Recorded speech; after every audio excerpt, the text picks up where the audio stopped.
G'day guys. I'm just doing some man on the street interviews in Lyttleton today. Ask you guys a couple questions real quick. What are you asking about?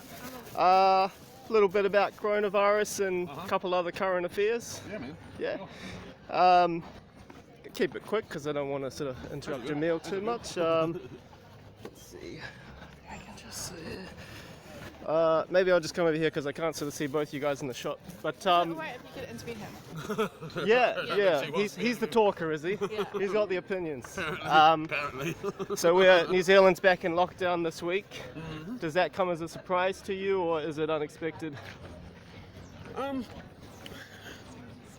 No, it's not. I'm not overly surprised by it, considering that there'd already been a couple of breaches, of the protocols, and so I had assumed that it wasn't a watertight system. So, Yeah. and I'd heard of other places that were doing fairly well as well, who'd also just recently had similar kinds of things occur, such as in Queensland. Yeah. A friend lives near Brisbane, Right. and apparently in Queensland things have been quite quiet as well, and then there's been a recent outbreak over there as well. And how do you feel about restrictions coming back? I think it's sensible, isn't it? How would you feel if we had to go into a level 4 or a hard lockdown? A hard lockdown? Well, I put it this way: I don't necessarily have the greatest faith in all governmental decisions, but I think probably when it comes to something like this, it seems to be that they're working under good advice, operating under good advice from people who know what they're talking about. So Okay. Well, what degree of confidence do you have of the government meeting its ultimate aim, which is the stated aim is to eliminate COVID in New Zealand? Because on one view, it actually can't be eliminated. It's sort of like the flu. It's going to come around each season, and a more sensible idea would be to just mitigate the effects of it. as an opt for herd immunity or something along those lines. That would be one way. I mean, it may well be that Or just trying to not overwhelm the hospitals rather than having the aim is to have zero infections. Yeah, sure.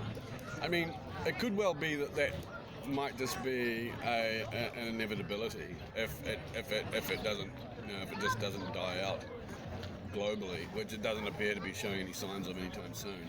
And also too, I heard recently a virologist had said that the vaccine is a pipe dream.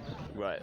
Well, they've never managed to come up with an effective vaccine for coronaviruses before, like SARS or other, SARS is also a coronavirus. So, And also too, yeah. the rate at which it mutates as well. So, Okay. Yeah. No doubt. So just one last question, although it's got a couple of questions in it, but a little bit broader in scope, but I'm trying to gauge public opinion on the questions of the day. So we've heard a lot in the news this week about conspiracy theories surrounding COVID. There's a lot of these going around, and apparently a lot of New Zealanders start to believe them or partly believe them. So from a down-to-earth perspective, rather than an abstract ideological perspective, surely there's some truth to these theories and some of it's false. So the question is, how much of it is wheat and how much of it is chaff? I mean, it would depend on what the theory is, I suppose. That's right. Well, let me run by you 3 quote-unquote conspiracy theories about COVID, and I'll just ask you sort of how you'd rate them as implausible or plausible, okay? So number 1, there is a safe, cheap and effective treatment for COVID-19, hydroxychloroquine, which powerful vested interests, namely Big Pharma, are restricting the public's access to and relying on phony, discredited studies to do so. Would you rate that statement as totally wacky, there could be something to it, or true? Man, I've got no love for Big Pharma, but that sounds wacky to me. Okay, Yeah. fair enough.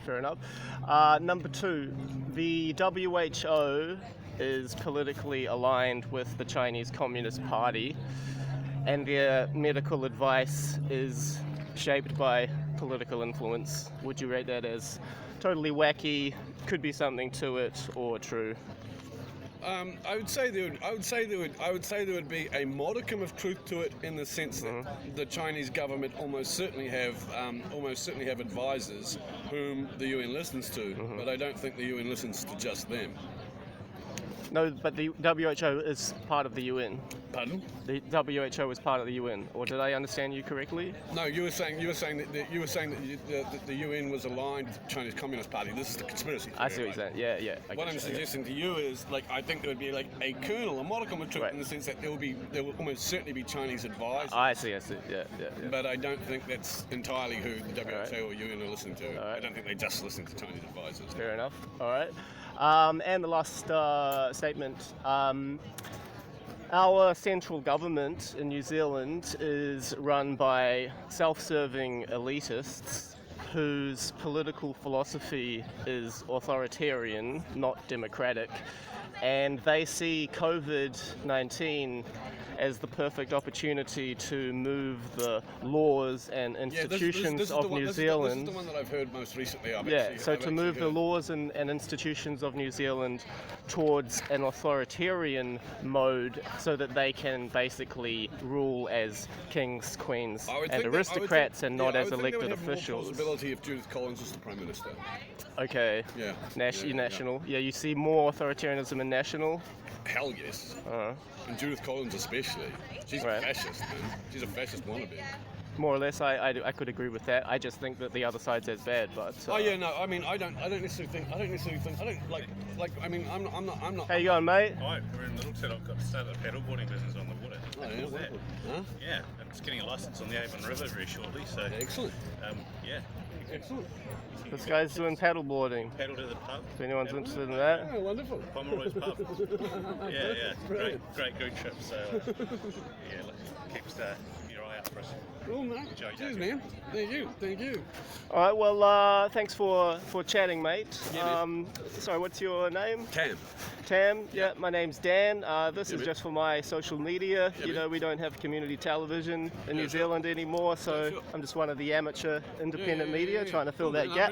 Appreciate it. Have a good day, guys. You too. Yeah. See ya. Cheers.